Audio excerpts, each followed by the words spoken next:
Hey, everybody, welcome to a brand new MMA Roasted Podcast. We got a great show. We got my man, the Weendawg is here. What's up, dude? Greg Wilson, McCorkle. There he is. A little bit. We got Don Frye. We got Anthony Njokuani, who is a classic fighter who's in one championship right now, looking for a fight, or he's waiting for a fight.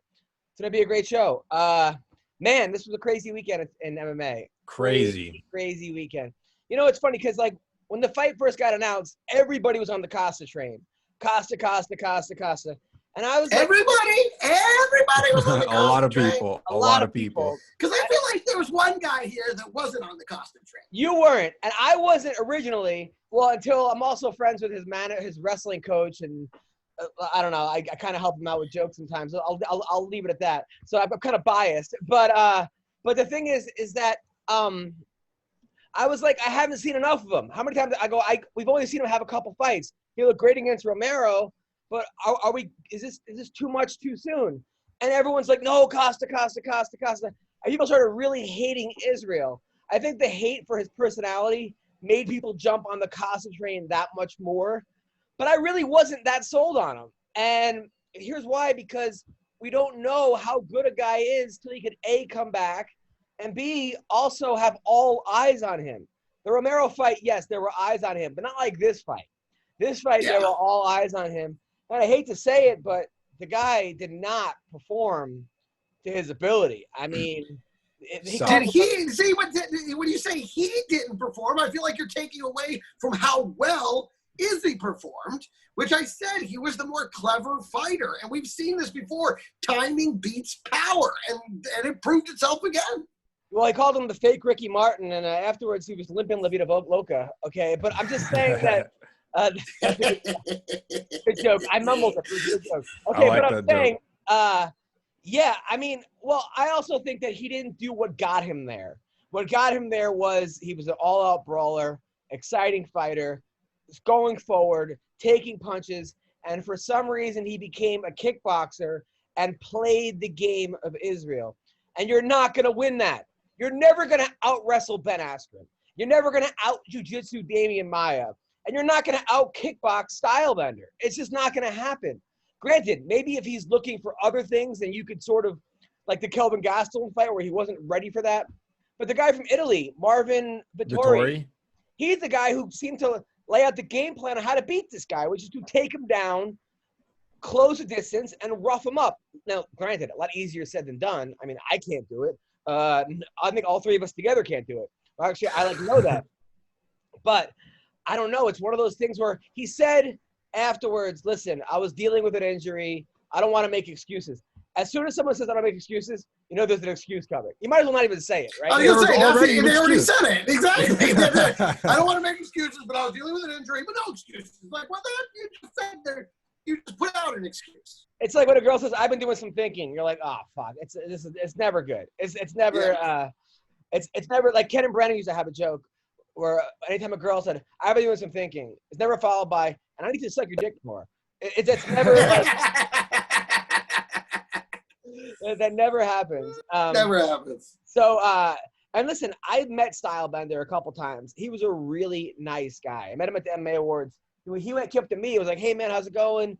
We took a picture. He asked me about, like, my family. Like, he's one of these guys you meet. You're like, wow, what a personable guy. Now, that's not the same guy in the octagon. In the octagon, he's a straight killer. In which case, Greg, do you think he went too far by having butt sex with the guy afterwards and then coming on the guy's coat?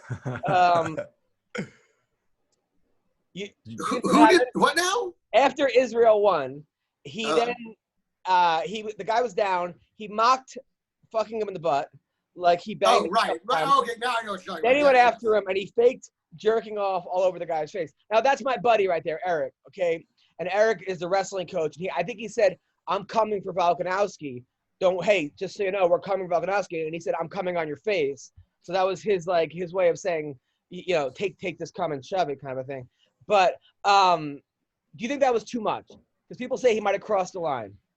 Well, I mean, yeah, it is too much, but let's put it in context.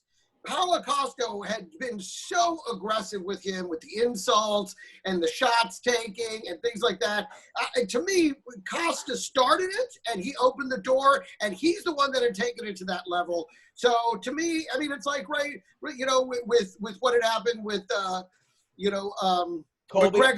McGregor and Khabib, you know, talking to him and saying shit, then going out, you know, and then going, it's like, well, Conor had stoked that flame. Conor had said, now, the one thing, if that hadn't existed, and then he did that, then you'd be like, yeah, you're, what kind of champ are you? But considering how much Costa had thrown gas on this fire, I don't see that to me, Costa had already taken it there, and this is what happens when you do that. Well, I don't think it's a genuine comparison because he didn't jump out of the cage and beat up his training partner and everybody else in the same. Right. So again, by comparison, not so bad. Yeah, not so bad. But there has to be a limit because, all right, so now we've got to the point where a guy knocks him out or hurts him and then has butt sex with him, right, and jerks off on his coach. Like, where do you go from there? Like, are we going to teabag next? Are we going to have, like, hell yeah, dude, his whole team come and, like, have, like, a gangbang with the guy on the ground? I mean, there has to be an end point, right? Because we can't just keep going. If we keep raising the bar, there's going to be a glory hole in the octagon. I mean, we got to stop somewhere, right? Listen, that's the thing. I mean, it started with the McGregor formula because that kind of shit talking created such buzz, sold so many pay-per-views. It is so great. Now fighter after fighter is trying to shit talk his way to the top. The difference obviously was Conor was an incredible fighter and could back it up. But I think that formula of this is how you get big fights. This is how you get a fight versus a top 10 guy is you just piss them the fuck off so that they say your name and then they have to fight you and then there's buzz and you sell the pay-per-views, but then you wind up with shit like this on the back end. I feel like the genie's out of the bottle. I don't think you can put it back because guys coming up are going to always go to this to try and raise their Well, I don't think that's how you get the fight. You get the fight by beating Yoel Romero. I think that once guys figure, hey, we're getting a part of the pay-per-view sales, we have to sell this fight, then it's like, hey, let's make the fight even bigger so we all get paid more. And I think that's what's happening here, is that they're like, you know what? I think the top guys get part of the pay-per-view. But it does get you noticed, and it does get you, followers on Twitter and retweets, and then you wind up getting considered for those matches that lead to this one. I mean, it's just kind of the blueprint is there, and I don't think you can stop it now. I think guys will always try to do this now. Well, there was a guy named Norman Smiley, a wrestler back in the '90s, and his whole thing was before he beat you, he would hump you in the butt, and everybody loved it. But for some reason, everyone hates it when this guy does it. That's wrestling. I mean, come on. One's a real sport and one's scripted entertainment. It's a little different. I also think that Costa, look, Israel, I was on Kevin Lee's Instagram, and Kevin Lee said Israel was back in the gym on Monday. He's back in the gym on Monday. He won the title on Saturday night. You know, that's the kind of guy he is. Costa gets really out of shape. I mean, I don't even know how I think it's a different Costa. I think there's a fat Costa and a skinny Costa. There's Costa and Costco. Yeah, I mean, seriously, holy, I've never seen a guy. You get volume-sized Costa. Wow. I mean, I've never seen a guy Costa like that. Holy shit. And I think that that's also a problem. Now, I want to talk to McCorkle about Stylebender's right nipple because it seemed like it was... Right. I even tweeted about that. He's like a hot chick with one messed up titty. Like, it's kind of, he's got a dangler on one side. It's so weird. It's the only part of his body that's not. It always used to be like that. I feel like his nipple is social distancing from his chest right now. So are mine, dude. But people are saying people are saying, and I don't know if it's true. It's why I want to talk to the expert, Sean McCorkle, that's an effect of steroids. That basically you take the juice and you get man tits and your tits start going different ways. I mean, even John Jones pointed that out. When John Jones is accusing people of steroids, is a problem. That's a big problem. Yeah. So I want to talk to McCorkle. He seems to know this stuff. I know he studied it in college. So we got to talk to him about that. Now, Chimaev called out Israel. This guy Chimaev, he said, "Give me the skinny guy," right? Which is, I mean, these guys from Dagestan, or he's from Chechnya. They're a different breed of person. Like they come out of the womb, they don't get diapers, they get singlets. You know, like they're just a different. I mean, because like fucking Khabib goes, send me location. Like when somebody says, I want to fight you, he goes, send me location. He doesn't care where it is, if it's a parking lot, whatever. Fucking Chimaev just says, give me a skinny guy. I mean, it's a different kind of person. Like, they don't even care where. They don't even look at. They go, I want skinny guy. Like, that's how he watches the fight. And it's almost like they don't speak English as their first language. How do you think doing like a comedy set in front of a room full of Dagestani wrestlers would go? Do you think it'd go over well? I think you'd have to do crowd work. I think once you start making fun of them, they would laugh, and then you would borderline, they would kill you. Yeah. But I think you'd have to walk that line. I think I would not take that gig. I'd be like, I can't do it, but I know a guy who would love to take this gig. And then they would email Adam Hunter. Yeah, I would totally take that gig. Are you kidding? I know you would. Khabib actually seems pretty funny. He always calls Daniel Cormier fat man, like on Instagram. He seems like actually a pretty funny guy. He's not wrong. Yeah. Well, so then Neil Magny then came out and said, Chimaev, you're going to learn about skinny guys. That's a good fight. I like that fight. I mean, based on Neil Magny's last 2 fights, it's a good fight. If you would have told me 2 fights ago, I'd say, no, Neil Magny, you want none of that. But how he looked against Robbie Lawler and how he looked against, who did he beat before that? He beat somebody that he looked really good against. Dos Anjos? No, he lost to Dos Anjos, I think. Beat somebody that I was like, wow, Neil Magny's back. Forgot who it was. But yeah, I like that fight. And then even Ali Abdulaziz, who's the manager of Chimaev. Didn't Magny lose his last fight?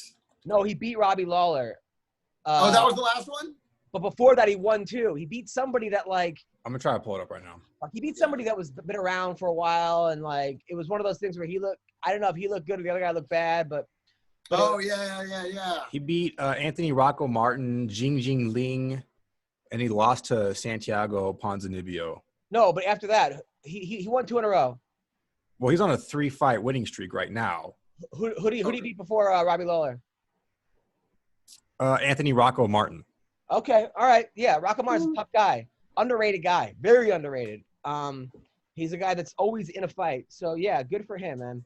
So then I'll tell you where I was dead wrong. Was the Jan Blachowicz fight. Yeah! Again, Wilson calls it again. Me too, dude. I was on the Jan train as well. That's right. You and I, we were the ones that took Jan. Everybody else, including Don Frye, took Dominic Reyes. Well, it's hard to not pick Dominic Reyes, but how good he looked against John Jones, how he knocked out Chris Weidman in 12 seconds. I mean, I'll tell you when I got nervous about this, and I like Dominic Reyes. We actually chat a little bit on Instagram. He fired when they said he fired his trainer and went back with his brother. I was like, oh no, because sometimes like when you get that first loss, you fall apart. It happens all the time. You go, what went wrong? And you end up pointing fingers. I don't know if this is what happened. I have no idea. I'm just speculating, okay? But I just know that if you're with a trainer who got you to the point where you're undefeated and you arguably beat the greatest fighter of all time, stay with that fucking trainer. Like, that guy is doing very well for you. You beat John Jones. Technically, you didn't beat John Jones, but in the eyes of the people, you beat John Jones, okay? Why? I know it's your brother, and his brother's a good fighter too, and who knows what happened? Maybe his parents slept with his wife. Who knows what the fuck happened? I'm saying there's probably more to the story than what I'm saying is. Right. But on a very surface level, stick with what got you there. You're obviously doing well. And you see it all the time, Greg. You see it with, like, you leave your agent or your manager, or these guys, like, they're with their wives or their girlfriends and they get some success to, like, later, I'm going to go fuck strippers or do that, or they mix it up. And my whole thing is, like, you got to go with what got you there. And if a trainer got you to the point where you're 10-0 and one of your wins is against John Jones, that's not the person you should get rid of. Now, that being said, maybe you haven't always felt that way about everybody, though. What do you mean? Well, there are certain fighters like Ronda Rousey who you wanted her to get away from her coach, who was the guy that got her there. You wanted her to change camps so fucking bad. So yeah, that was an instance where you were like, change coaches, change. She wouldn't do it. She was completely committed to the guy that got her there. But I also had extremely inside information from Pete Ronda's camp saying it's not going well in practice. So I mean, extremely inside information. But yeah, I hear you. You're right. In that case, you're absolutely right. But, CB Gold, was that your inside information? CB Gold. Was he camped out inside of a maxi pad somewhere? If I one day I should write a book. I just like if I had like a week to live. I think you ever think like if I had a week to live, I would just call out everyone I hate and blast everybody who I know is not a good person on Twitter and tell everyone who I love, but also like tell everyone the honest truth about everything. You ever think that? I think that sometimes. I was gonna say, isn't that stand up? Yeah, but even so, isn't that what we do? We get up there and we tell them the absolute harsh truth about shit that we're not supposed to. Not really. I mean, yes, to a point, but I'm saying like let's just say that there's a comic out there that everyone thinks is the greatest comic, greatest guy, and you know the guy's a piece of shit. Maybe not even to you, but you know he cheats and he does this and that, fucked over everybody, but he's like America's dad or something, or like Ellen DeGeneres. Sometimes I feel like outing those people. Eventually, I think those people do get outed to a point. Eventually, yeah. It all, especially during this pandemic, it seems like they're really cleaning house when it comes to people that are lying about who they really are. But yeah. I just know that, like, I don't know. With the Ronda Rousey, I have some funny stories about that. But I don't want to, like, you know, people trust you, or they trust me, and I don't want to be like, but it's not worth it for the 6 likes that I'm going to get on Instagram. Or if people want to know, they can just ask me. Anyway, so Sean McCorkle's here. McCorkle, Stylebender Costa. What are your thoughts? I was not only financially broken over it, I was brokenhearted, man. I will never understand it. And Costa's a way better fighter than I ever was, and he's better looking, and he's whatever else. He gets humped after the fight better than I ever did.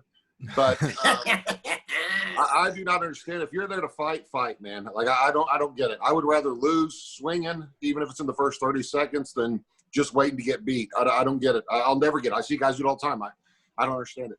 Do you think it was an ego thing where he like wanted to, because he was making faces and laughing, and you think he was like, I want to prove that I can outstrike this guy in a kickboxing match, and you think it was trying to save his gas thing because he hasn't really fought a 5-round fight in a while, or like, I mean, he's only fought a couple, maybe one.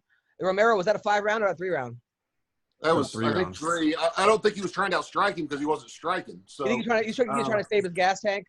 I would say he probably had a game plan to just, you know, pace himself, because I mean he carries a lot of muscle mass. So if I had to guess, I would say he planned on just taking the first 2 rounds easy and then going after the last 3. But you can't. I mean, sitting there when a guy kicks you in the leg and you stick your leg out again to have him do it again, that does not demoralize the other guy. That does not shake his confidence. That's just a free shot over and over again. And I don't get it.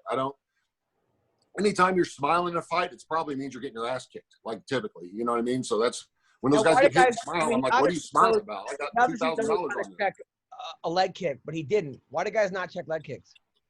Against guys, Stylebender's just too fast, I would assume. You know, like he's just too good at it. You don't always see it coming. And the thing you can do when he didn't do, I don't understand. When you get leg kicked and you know you're going to get leg kicked because you didn't check it, you got to come back with something, man. A right hand, something. Do anything to make them think about it the next time. You know what I mean? Like before they throw it, they got to know they're going to need a right hand if they do it. You know.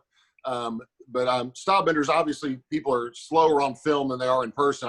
I'm sure it's faster than Costa was ready for, but you've got to do something, man. You can't just keep eating them. I don't get it.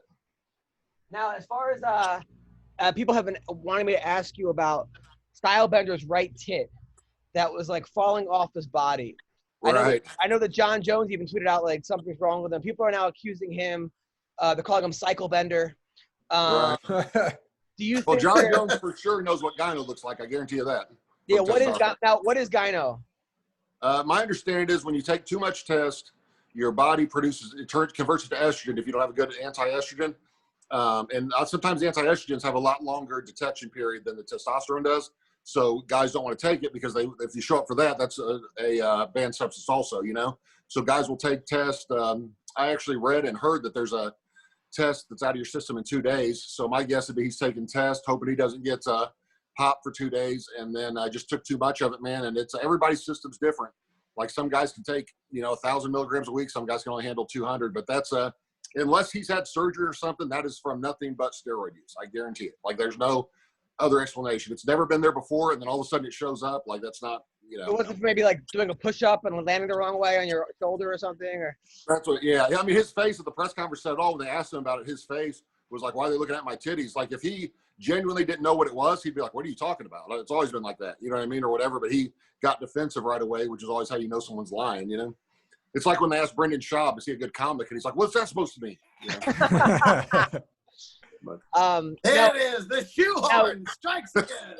Now, we were saying that we were talking about the celebration of having sex with the guy in the butt and then jerking off on his coach. Is that, do you think that should be the limit? Like, or because eventually it's going to be like a gangbang or something. Like, is this going to be right? Going? Man, I'll tell you what, those guys, you do that with the Brazilian dude, he'll get stabbed or something. You do that kind of stuff enough. You know what I mean? Like, that is as disrespectful as it gets, man. That's almost as disrespectful as actually jerking off in someone's face. So, you know, which is also something Brendan Schaub knows about, being disrespected like that. But, well, he might not be on testosterone. He calls it getting ready to go on Rogan's podcast. That's what Schaub calls it. But, now, I mean, do you think maybe he's not on testosterone? Because that was a lot of jizz. He went like this, and I heard that testosterone like actually limits the amount of jizz that comes out. No, it actually just it shrinks your balls, but the jizz production goes through the roof. Or so I've been told. Yeah. So okay, I got it. Can I just bring this up really quick? And this is with all due respect to Israel Adesanya. Wait a minute. Does this have to do with jizz production? Somewhat, yeah. Okay. It's in the realm of jizz production. I just want to make sure we're staying on point here. I'd be interested after this to hear what Greg Frye thinks about jizz production, but that's me. So for a while now, there's been these rumors, it's a conspiracy theory or whatever, that Israel Adesanya is actually gay, which, you know, I fully support if he is gay. I think that'd be awesome to have such a dominant gay male champion, dude. But I brought this up a while back, maybe a couple weeks ago, in this the MMA Roasted YouTube live stream chat, and people were saying that it's fake news, or I'm spreading fake news. But there's a lot of stuff that happened around this fight card that would support the theory that Israel Adesanya may be gay. You know, he dyed his hair pink. He used like this Snapchat filter where it showed like a bunch of glitter on his face. He had like the George Michael earring during the UFC embeddeds. He humped Paulo Costa's ass. You know, what do you guys think? Have you guys heard about this theory, or do you think this is just a bunch of rubbish? I don't know. Until like he comes out like Eric Trump did today on the news. You know, by the way, Eric Trump announced he was gay today on the news. No. Did he really? Yeah, he was on Fox News, and he goes, the LGBTQ community loves my father. I am a member of the community. So that's, now people are saying he's not gay, but that was. Oh my God. Like people are saying that I want to stick out his legs in the air. And then what? And then George Takei says he's not. I think he just picked one of those letters and thought it meant something else. Well, you know? There's a plus at the end. It could be anything like in the realm of whatever the plus means. Yeah, maybe he just likes, you know, maybe he likes doing it with fish. Yeah, I like doing it with fish. Nothing wrong with that. Well, then you know, I did hear it was weird. George Takei responded. Ain't nothing wrong with that. You got to hear George Takei's response. George Takei says Eric Trump saying he's part of the community is like me saying I'm part of the fantasy football community. I may have known what a tight end and a wide receiver are, but I'd be sorely mistaken. So that's the George Takei response. I did hear that when they said Adesanya would be the first gay middleweight champion in the UFC, that Michael Bisping said, "Wait a damn minute here." All right. You know what? That's the thing, though. If he is gay, don't you think that? I mean, it's something he won't really be able to be open about until he's done fighting? Because don't you think, and I'm just putting this out there, that it would affect his ability to get fights? And not because I have a problem with it, because other fighters, you know, it's a very macho sport, very bully dominant sport. Don't you think that a lot of guys would be like, I don't want to fight him and have him getting a mid-fight boner on me? I don't think anyone cares. I don't think anyone really cares at this point. I think also people don't want to fight him because he'll just beat the fuck out of you, regardless of what sexual orientation. That's the excuse they'll use. That guy's too gay for me. I don't want to get. That's what I'm saying. They would use it as an excuse to not take fights with him. Don't you think that could be a real thing? I think at this point he's the champ, and if you can beat him, you can beat him. Plus, he's not the kind of fighter that kind of lays and preys on you anyway. It seems like that's the way he's going to lose the fight. Now, Jan Blachowicz, all right? So, like I said, I was saying before, McCorkle, I had a I was rooting for Dominic Reyes. I wanted to win. I got concerned when they said he left his camp, got a new trainer, or went back to his old trainer, his brother, Alex Reyes, who's also a really good fighter. But I thought, now's not the time to leave your camp right after you fought the best fight of your life, or arguably against John Jones. Do you think, why do guys leave their camp after their first loss, even if they really should have won? I don't get it. I think the guys start looking for someone to blame when they lose, but he should only be blaming the judges for his loss to John Jones. I was as sure of him winning that fight as I was that Mayweather would beat McGregor, as I was that Khabib would beat McGregor. I was as positive of I put a ton of money on Reyes winning that fight and was shocked to see him get beat up by a slow white guy. Doesn't matter what color he was, but a guy that slow, that uncoordinated. It was the biggest upset since Crow Cop lost to Schaub, in my opinion. But I was shocked. I was shocked at that fight. I thought Reyes looked like a world beater his last 2 or 3 fights, man, and just looked terrible in this one. I took a beating with the bookie this weekend, man. Last weekend was terrible. Now, John Jones is now saying he might go back down to 205. I think he was avoiding Reyes. I really do. Said he was like, you know what? This fight's not worth it for me. It's too big of a risk for me, and I'm not getting the upside. If I fight Stipe Miocic, I'll make a lot more money. I can probably win that fight. And he can probably beat Reyes too. I mean, obviously he did enough to win. I think Jones kind of runs through Blachowicz. I do. I think I do at this point. If I can make 305, I don't know about 205, but I'd be jumping back in and fighting 2,000, man. That guy, not that he's not tough, not he's not skilled, but that dude looks slow, uncoordinated. I think John Jones will run circles around him, man. I think Daniel Cormier is talking like he might be interested in come back in and beating him, at 205. So. Well, he said he respectfully declines it, but I think Cormier does come back and beat him. I honestly do, and I'm not. Look, you're right. Blachowicz is a great fighter, but MMA math does not work. Just because he beat Dominic Reyes does not mean he's going to go run through John Jones. Unfortunately, no. I think John Jones would absolutely stifle him with his, with all his weird moves that he does and everything. I think it would be very hard for Blachowicz to keep him in place long enough to punch his lights out. I would pick John Jones in that fight. Yeah, me too. Now, Diego Sanchez. At what point are we going to have an intervention where? Dude, I've been saying it.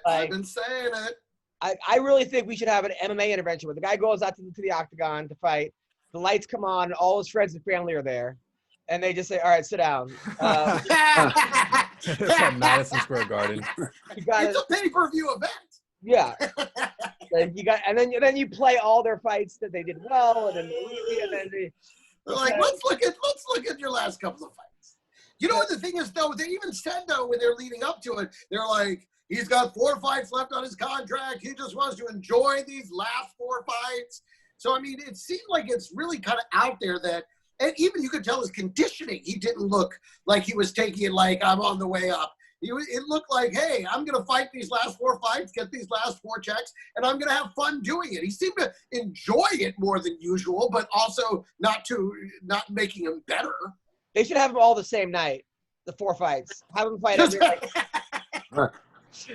I don't know why the UFC is so against putting a guy who's old and toward the tail end of his career against another guy at his level. Like, why do they always have to be against the good up and coming fighter? Like, put him and Clay Guida in there again. But no, that's his job. His job is to be a litmus test. His job is to see if they've got what it takes. You become a stepping stone. That's unfortunate, but that's true. They let other guys build their names off of them, and that's what they tried to do with me with Mark Hunt. When the UFC offered me a contract, I said no. Originally, when they offered, I was like 10-0 or 11-0, and I was like, no, I'm not interested in fighting for getting my ass kicked for $3,000. And they were like, well, we could do 6-6. I was like, nah, still not interested. So they called me back with 8-8, and I was like, well, who would I be fighting? And he said, well, another first-time UFC guy. And I was like, okay, I just don't want to get served up to somebody, because you take a big, extremely charming, good-looking heavyweight who's 11-0 to make someone else look good, because I've seen them do that to a couple of my – they did that to a couple of my teammates before, like Chris Price, who got brought in to make Kendall Grove look good, and so they were like, no, it'd be another first-time UFC guy. And then when the contract came over and said Mark Hunt, I was like, called him back. I said, this is like Mark Hunt from Iowa or something, right? Not like the guy from K1. And they're like, well, no, but it's his first time in the UFC too. And I'm like, yeah, after fighting world-class opponents for the past 10 years. That's ridiculous. Or whatever. So that's exactly what they tried to do with me, but I spoiled that little plan. Then I got beat up 2 times in a row and cut, so it didn't work out. You didn't get beat up. I mean, you didn't get beat up. You lost. I wouldn't say you got beat up. Yeah, I was beating up Stephen Struve, but then Yves Levine stole the victory from me. Not really. Sweet Struve. Now, the crazy thing about Diego, well, first of all, his trainer got into it with Matt Serra. If you watched the video, he confronted Matt Serra at breakfast in Abu Dhabi, saying, "Why won't you mention my name? The MMA media." And Matt Serra is not the guy you want to get his face. No. Matt Serra said, "I don't even know your name, dude." I loved it. Yeah, that was hilarious. He goes, "I didn't respect you before. Now I respect you even less." Yeah, Matt Serra is awesome, man. He really is awesome. So that was, I mean, but this dude, he goes, "Go make money off Diego. Do what you want. Get the fuck out of my face." This trainer is, but when Stephan Bonnar is the voice of reason in your corner, like there's a problem with the fight. And I love Stephan Bonnar, but they said he was training with Stephan Bonnar for the fight. Bonner's like 230, fucking roided out of his mind, like, or he was. Why would you train with that guy? Like, well, you know, Diego used to train with Dan Quinn. Do you know who that is? Yeah, he went crazy, right? That guy. The Dan Quinn guy used to do the videos. He would drink stevia all day long and claimed it was pure water and it would cure cancer. Like one time I saw Diego Sanchez after training, and in the background was Dan Quinn making stevia water, and he didn't even mention it. Like he didn't even. I was like, "Is that Dan Quinn in the back training with like Diego Sanchez?" That was, and this is after Quinn is off the reservation, like on meth, smoking crack on film and everything. He's in the background, Diego Sanchez, and I hit one of my buddies up that knew Diego. I was like, "What is his deal?" He goes, "You know Diego?" And I was like, "No." He goes, "That's exactly about right for him." He goes, "That he'd be training with Dan Quinn." He said, "That's about right." So I was like, "All right." Dude, it's crazy. And look, I like Diego Sanchez a lot, but at a certain point, we're like, what are we doing here? You know, I'll tell you, what was a funny fight was that guy Hakeem Dawado, because I've been hearing about him forever because he's from Calgary, and everyone kept saying this guy, and then one of those guys, he went to his first fight, he got knocked out in like a minute, but he just got caught. But since then, he's won like 6 in a row. He went to SBG to Ireland, left Ireland because he didn't like the camp, went back to Calgary. But he was like yelling, "Come on, motherfucker!" And then the ref was like, "Watch your language." I was like, "What?" Like they're in a fucking cage fighting each other. Like let them say whatever they want at this point, you know. That's not the first time I've seen that happen. When Robbie Lawler was fighting Nick Diaz, they told him to quit talking. I'm like, I didn't know you weren't allowed to talk during the fight. That's weird. Is this? Well, I felt for the guy because that Tukagov guy would not engage. He just kept cycling away from him. It was annoying. It was annoying to watch. I can only imagine what it's like. Yeah. And the ref had been saying, "Come on, you got to fight. Come on, you got to fight." And the guy would not fight him. I guess he felt he was up 2 rounds, and so if he could just run away from him for a round, he would win. But listen.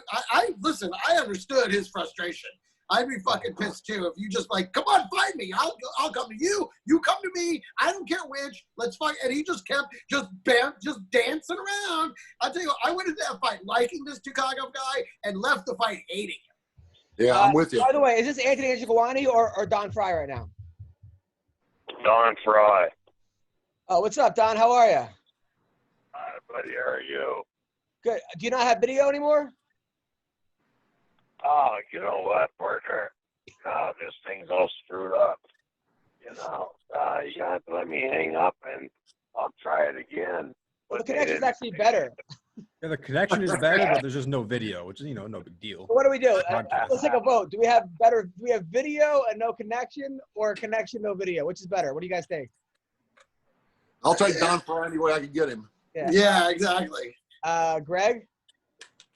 I like it. Listen, whatever works for Don. We got him on the line. Let's keep him. Yes. Don, did you watch the fights over the weekend? No, I didn't. My back went out. I was bedridden, buddy. I just laying on my ass there at the ceiling. Do you need us to call someone? Are you stuck? Are you stuck on the floor or something? No, not right now. Yeah. Come over and help me. I'm falling. I can't get up. Now, who do you think is going to win the debates tonight, Trump or Biden? Wonder. Oh, I gotta go with Trump, man. My man, Trump. That guy, he's awesome. You know, he just got to pick this whole skeleton apart. You know, Biden just doesn't belong in the same arena as Trump. Now, did it bother you about the taxes that came out or no? No, it's nobody's goddamn business what he does.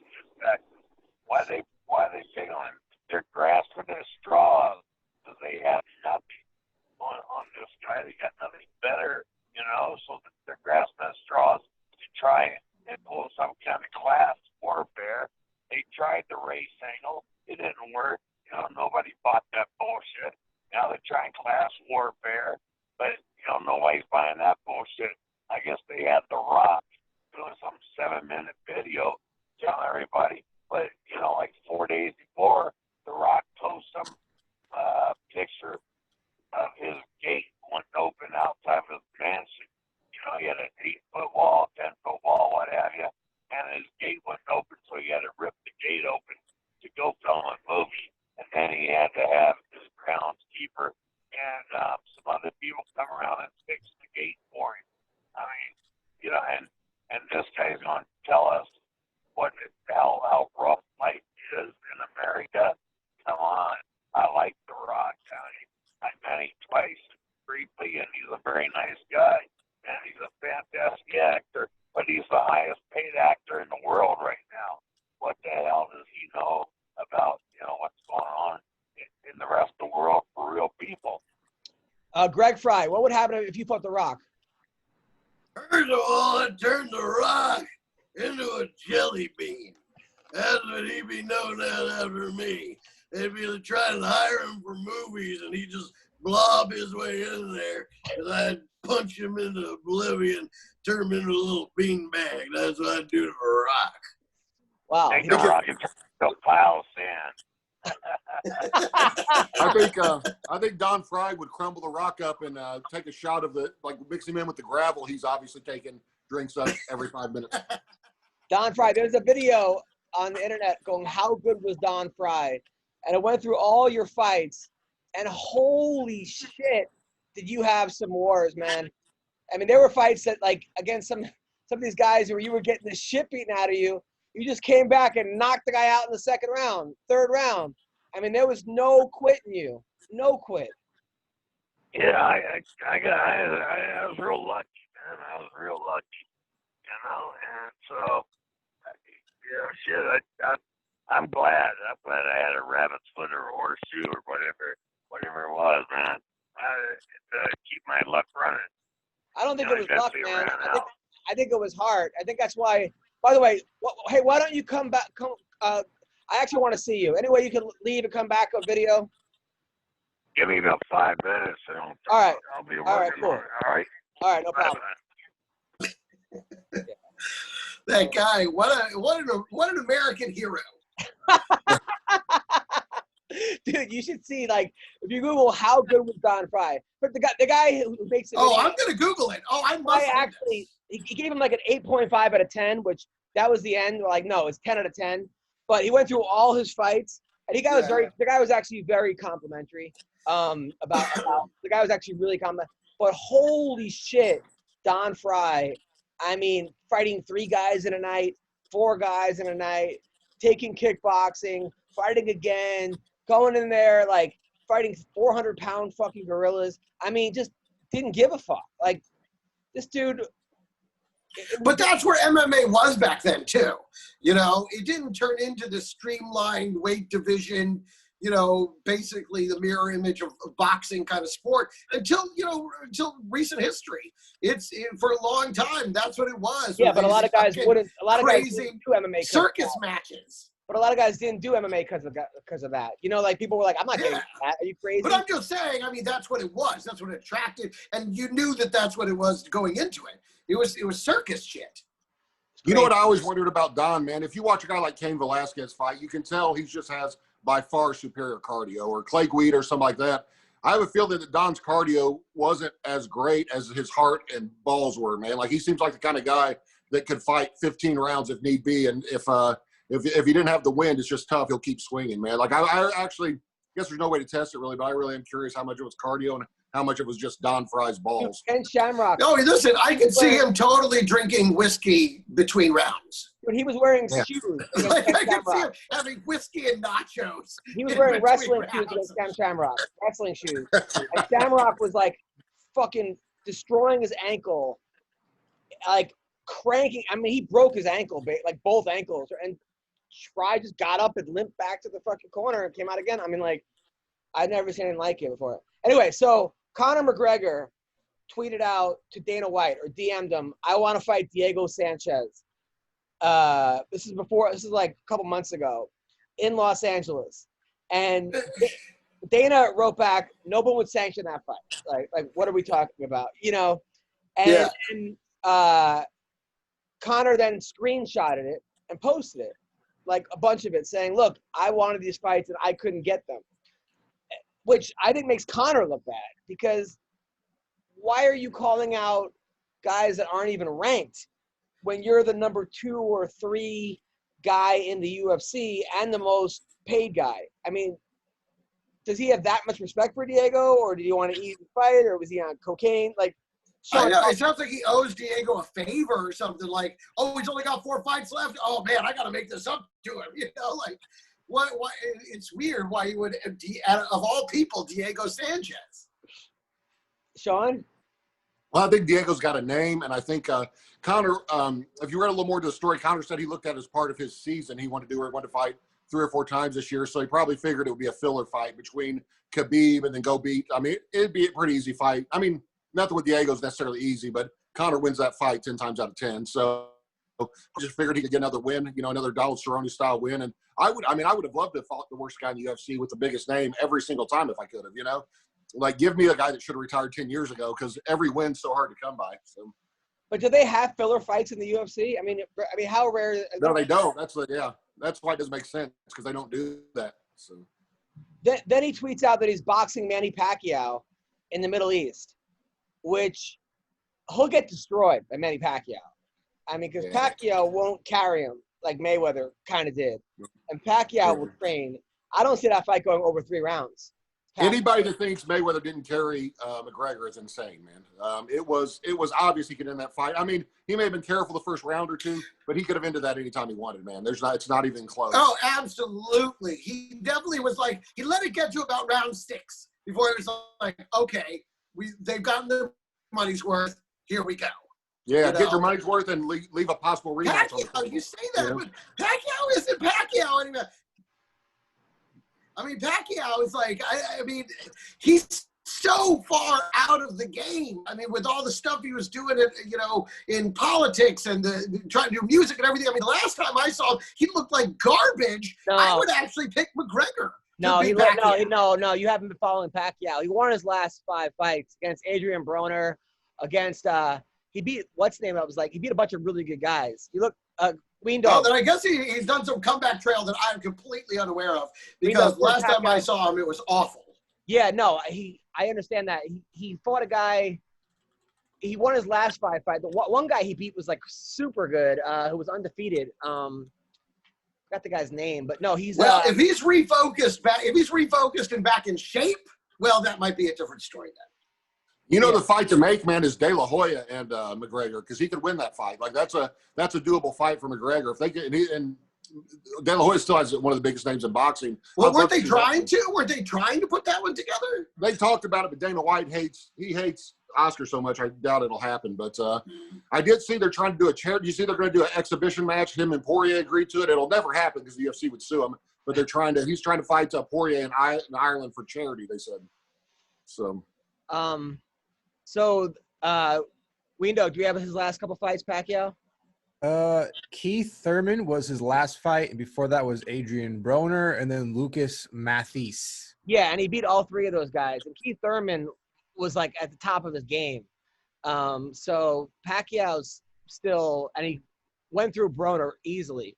So I don't think that McGregor does very well against Pacquiao.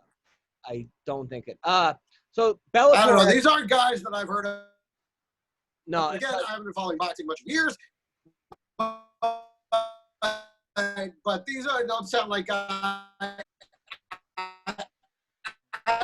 Oh, maybe he's back and focused and only doing fighting again. And if so, then it would be a more interesting fight. But the last version of Pacquiao I saw, I would actually think McGregor could beat him.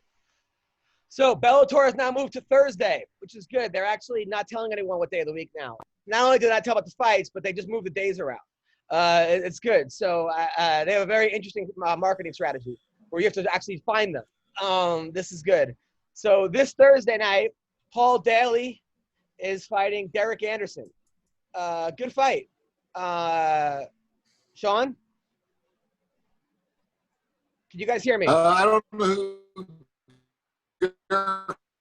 So. Weendawg, is that my internet? Adam? Yeah, is it my Wi-Fi that's fucking up? Yeah, I watched you guys for a second. Yeah. Yeah, I was gonna say because the other guys stayed with me, and then we were all still live. So Okay, is it better now?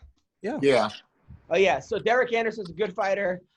He's an underrated fighter. Paul Daly's the guy that has crazy knockout power, and always loses to the top tier guys, or loses a lot of times, then beats everyone else. Good fight. It's from Italy. But Bellator, I like them moving to Thursday nights. and 17. God damn, that's a lot of fights. What, 17 fights this week?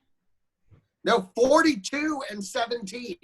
Yeah, That's a lot of fucking fights. Yeah. God damn. Paul Daly, what a warrior. Yeah, no joke. But he lost to MVP. He loses to guys like he lost to, I think Rory McDonald he lost to, but he beats I think he'll beat Derek Anderson. This Saturday they have another fight in Italy that they didn't tell anyone about. But I like Bellator's marketing strategy. Just if you don't tell anybody about it, then then the guys lose. Does it really count as a loss? It's like kind of like if a tree falls in the forest, no one hears it. So is my internet better, or am I still freezing? It's still cutting in and out for me. Yeah, same. Oh, this fucking Wi-Fi sucks. If I change the Wi-Fi right now, will the whole stream collapse? Oh, you just have to end the stream first, and then you have to edit both parts together to make one. I mean, right now you're fine. Okay. All right. So Saturday night, Fight Island, Holly Holm, Irina Dana. Holly Holm has had more title fights than actual fights. Seems like she's always gonna get a title fight no matter what happens. I think she beats Irina Dana. I mean, if you look at Holm, she's only really lost to Nunez, and she lost to Cyborg. She only lost to like the top girls. Irina Dana, I think Holm wins this. McCorkle. Yeah, I just saw her beating up Steve-O in a video, so she could beat up Steve-O. She could beat up any other woman, I guess. So. You know me, I love Holly Holm. She's my girl. So, but it seems like anytime I pick her, she loses. But again, this is a fight she should win. You're like strangely attracted to her. Not strangely, but it seems like you like her the most out of all the girls in MMA. Oh, I do. I think she's the hottest one of all the girls. She's the one I like. Yeah. That's crazy. I mean, she's not attractive, but you think she's more attractive than like Paige Van Zandt? Yeah, I do actually. And well, she hasn't done the fake titty thing, and I'm not a big fan of fake tits. And and she's a better fighter. So I mean, I definitely like her more than Paige Van Zandt. I think she's hotter. I think she's hot, man. I like her Instagram. I follow the whole thing. You think she's? How do you feel about Stylebender's real titties? Dude, that right titty just looked delicious. Yeah, just lean over me and dip it in my mouth. Oh gosh, that's a visual I didn't not want to eat that titty. Don Frye. Yeah. Okay. Did anybody ever offer you steroids back in the day? Oh, I didn't eat them, man. You know, I was donating testosterone. You know, by the gallon. You know, I'd sell it by the gallon. But now, I don't have a picture again. I don't have video. That's okay. Don't worry about it. It's okay. Now, could you tell a difference between a guy that was on steroids in the gym and a guy that wasn't? Oh, absolutely. Absolutely. It's simple. I mean, when you have round shoulders is one thing, you know, and then when they have a little meat on the cheekbones, the jawbone to the cheeks, you know, your little square, and you know, and then when they start yelling at the gym weights, you know. Now it seems like Stylebender in his fight, his tit was falling off. Like all of a sudden, Israel Adesanya's right nipple was like hanging off his body. A lot of people are speculating that's because he was on something. With your experience, have you seen guys – now, Sean McCorkle says that only happens really when a guy does too much testosterone, doesn't want to take an estrogen blocker to cancel out testosterone, and then all of a sudden your tit starts falling off. Do you know anything about that? You got bitch tits. You know, it looks like you're ready to go nurse a baby. You know, so yeah, it's real simple. And you look at their chest, and around their nipple, there's a ring around their nipple. So that's a dead giveaway. You know, that's fatty tissue. You know, that's developed around it from the estrogen. Also during the fight, one guy was screaming and cursing at the other guy for not fighting. The ref said, "Watch your language." Is that the ref's job? No, that's plain stupid. That's protecting, you know, the snowflakes out there so they don't get their feelings hurt or, you know, get frightened because somebody's using enforcing word, you know, harsh words. Yeah, that's the referee. He just said out of his ass. All right, now, in more news, Colby Covington said he accepted the fight against Masvidal. He said that he's Masvidal's daddy, and that he's going to beat him in Miami in December or January. He said he used to beat him all the time. They were training partners. He used to make Masvidal cry, and that he's going to feel bad when he's doing it, but he's going to have to take his money. How do we see this fight going, McCorkle? I think Colby takes him down and controls him the whole fight and beats him by decision. I don't think he'll stand and trade with him, especially as much as they've sparred together. Although Colby's ballsy enough, he might, but I think he'll use his wrestling. I think he'll take him down. Probably it'll look like similar to Usman Masvidal, except it'll be Colby, a Trump supporter, doing it instead of a Black Lives Matter supporter. Well, Masvidal is also a Trump supporter. Actually went to his rally, and Ben Askren called him. Donald Trump says Masvidal's here. They were saying this next guy is the young, next big thing in the UFC against Masvidal. It didn't work out too well. Fucking Askren hears this and goes, "I can't catch a break." But then changed his Twitter handle to young upcoming fighter, which is kind of funny. Don Frye, how do we see that fight going? Masvidal versus Colby.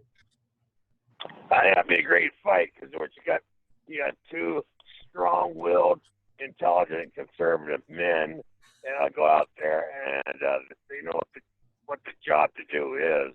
So they're not going to fart around and flutter around and run from each other. So they have to yell and cuss, you know, to cause somebody to fight. They're going to go in there and they're going to tear each other's skin off. You know, I mean, feathers are going to fly. It's going to be a great fight. So you don't think liberals make good fighters? Hell no, I don't think they make good fighters. I don't think liberals make good anything but bound in the dirt. Greg Frye, what would you do if you fought a liberal? Well, the first thing you got to do is you got to take them for tea. That's the only way you're going to bait them into showing up. That's the first thing. And then you want to just throw feathers at them, and that'll knock them out. Wow, liberals really are not very tough. I love you, Don Frye. You're the greatest of all time. You're damn right. That's right. That's right. Damn right. Now, also on this card, I can't wait for this fight. My girl Juliana Pena is fighting Jermaine Durandame. Wait a minute. Me and Weendawg don't get to weigh in on this because I think Masvidal wins this fight. My wife's staring at me right now. Okay, what? No, because I'm only getting Wi-Fi here. What you think Masvidal wins this fight?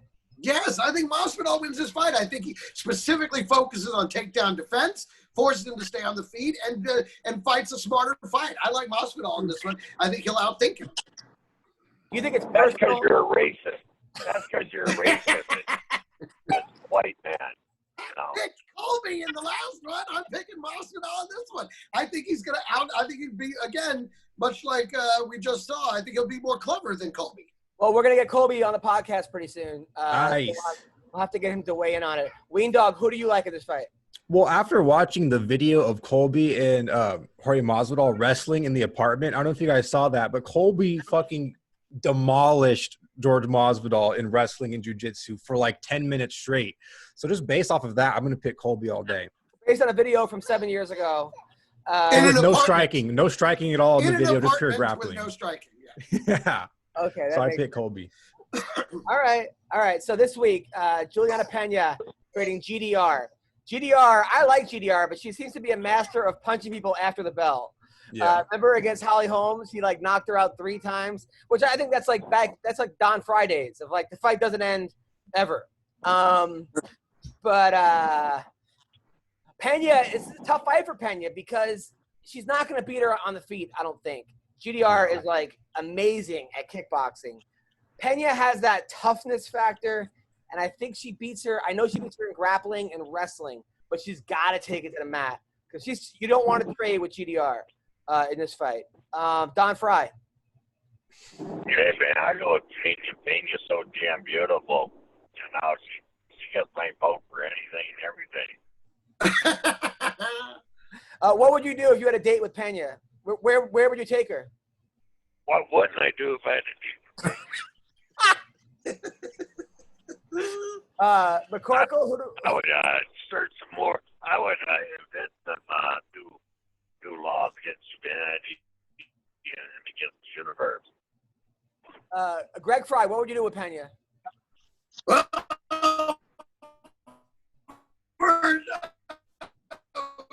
The first thing I would do to her, and then slather her in hot sauce because I figure she probably putting that around. Wow.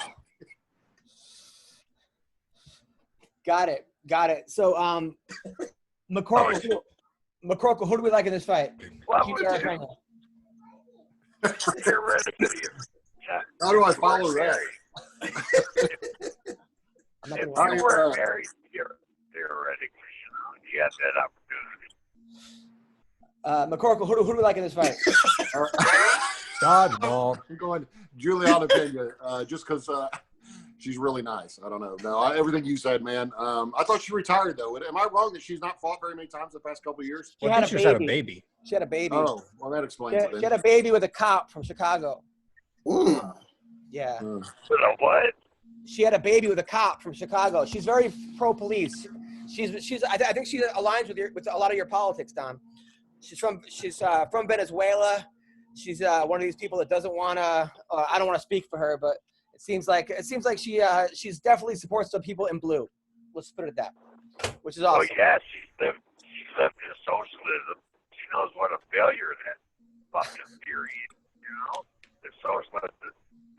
It's a failed theory of government that communism never worked. All it does is set up, a dictatorship for one or several people to just shit on the rest of the country. Greg?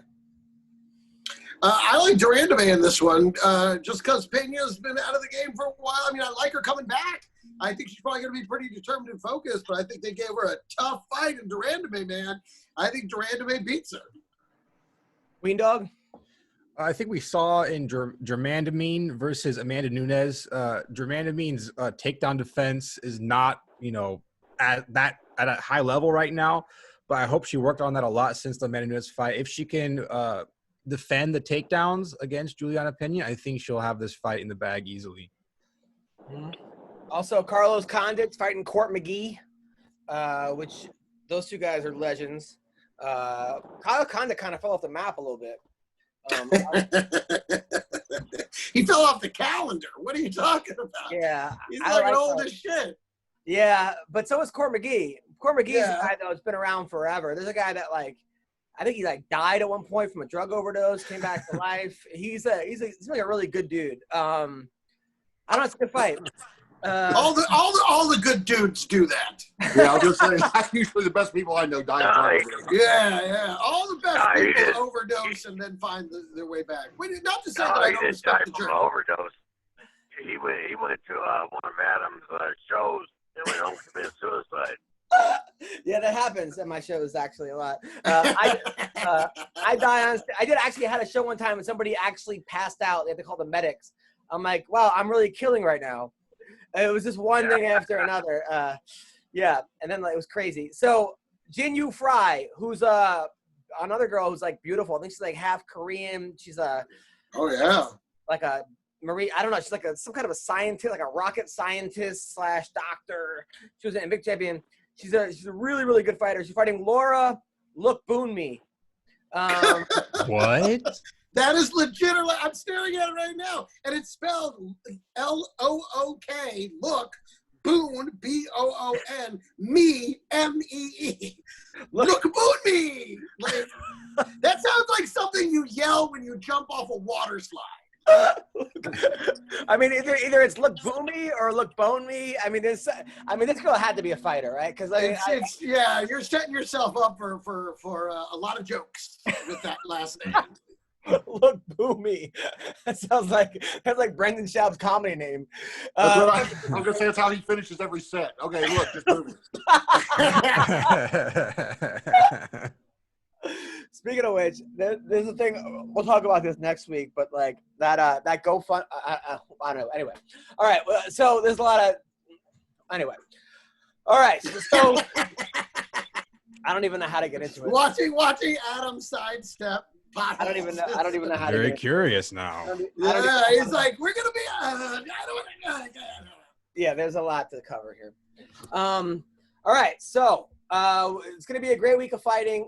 What do you got coming up, Greg Wilson? A whole lot. I just turned down another one of these outdoor shows. I'm just not there yet. I'm not ready yet. I don't know. I don't feel safe yet. So I'm dying to get back on stage, but I'm also dying to not die. So right. I've been so that's kind of a bummer. So I'm just doing this show. I got the fantasy football show that I do, Fantasy Football Harsh Reality. Which is on, Apple, iTunes, Apple, and Google Music and all that bullshit. So, but that's it. That's all I'm doing, homie. Joe, what do you got? Go and subscribe to the Joe Perez Show on YouTube and follow me on social media at the Joe Perez Show. Don Frye, what's going on with you? Yeah. Anything you want to plug?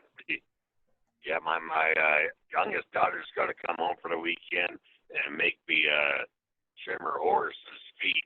So that'll end up putting me in bed again for a few days after I get that done.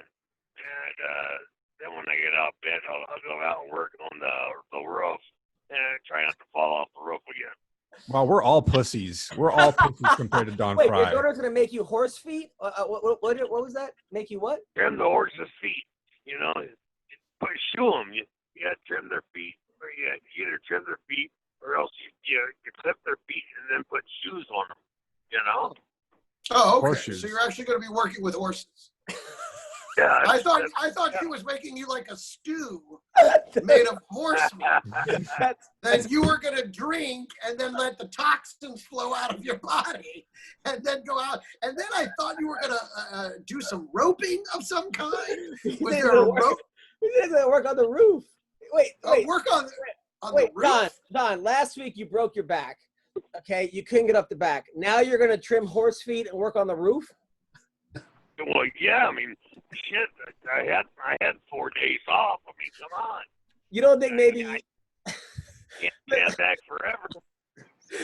I don't know if this is a good idea, Don. I mean, it just seems like, you might want to take it easy, relax, maybe even just sit up and watch some football or fighting. Yeah, I don't know about... Fuck football. I haven't watched football since that dumbass started kneeling. And I won't watch it until all of the bastards start standing up for the national anthem. They can all kiss my ass. Right, okay, all right. It's not really now, if you don't mind, I got to go bend iron. There's all this random iron laying around, and I got to bend it into various shapes. Well, I just don't know if you should work on the roof right now. And then horse feet. What if the horse kicks you or something or hurts you? The last thing that horse ever does. Don, what if you get kicked by the horse? If I get kicked by the horse, I get kicked by the horse. Big deal. It happened. Right? You know, that horse better get worried about getting kicked by Don Frye. Exactly. How many times has a horse kicked you, Don?